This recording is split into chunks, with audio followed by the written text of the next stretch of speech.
এই উপদেষ্টা পরিষদ বাংলাদেশের জনগণকে কল্যাণধর্মী রাষ্ট্রে পরিণত করতে ব্যর্থ হয়েছে।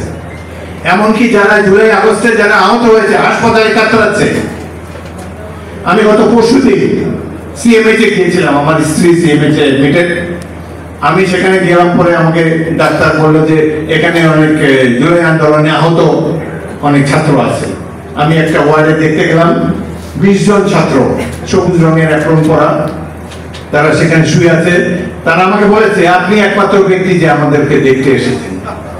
অর্থাৎ যারা জীবন দিল, চক্ষু দিল, অঙ্গ দিল, জীবন দিল, এই সরকার তাদেরও মূল্যায়ন করতে পারে নাই, তাদের দেখতে যাওয়ার সময় তাদের নাই।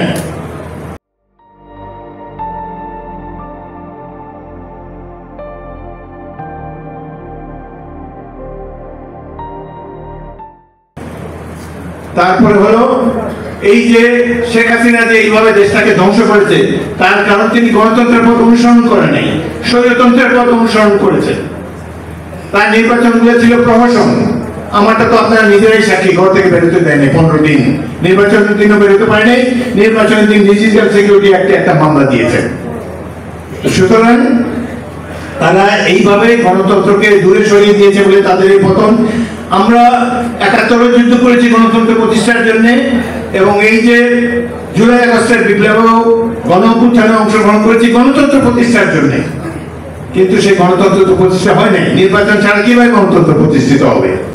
কিন্তু আমরা লক্ষ্য করেছি অত্যন্ত উদ্বেগের সাথে এই যে উপদেষ্টা পরিষদ, তারা নির্বাচন পিছানোর দিকে তাদের চেষ্টা, তাদের মনের গোপন ইচ্ছা যে এই সরকার 5 বছর কমসে কম থাকুক।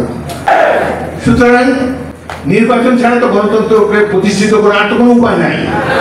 কিন্তু ঢাকা শহরে, আমেরিকাতে, বিভিন্ন জায়গায় কিছু কিছু বিদ্বান ব্যক্তি আছেন, তাদের কাগজের কলমে হয়তো ডিগ্রি আছে।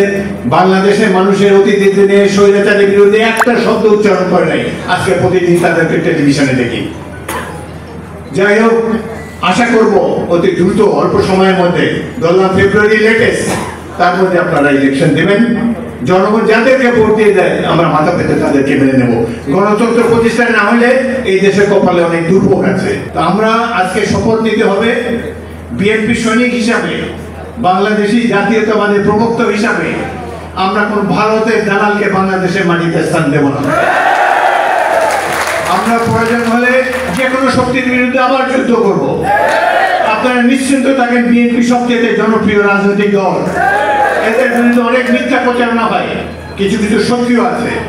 আজকে আমরা সবাই শপথ নিলাম, কোন ধরনের দুর্নীতিতে আমরা কেউ জড়াবো না। সেই ইউনিয়ন পর্যায়ে হোক, জাতীয় পর্যায়ে হোক, আপনারা যদি কোনো ধরনের দখলবাজি, চাঁদাবাজি, কোন ধরনের দুর্নীতির সাথে জড়িত হন, সেটার ফল ভুগতে হবে আমাকে বা ধানের শীষের যিনি প্রার্থী হবেন আগামী নির্বাচনে, তাকে তার দায় পরিশোধ করতে হবে। আপনারা কি চান আমরা ক্ষতিগ্রস্ত হই? দল ক্ষতিগ্রস্ত আপনারা চান? সুতরাং নিজেদেরকে সংশোধন করতে হবে।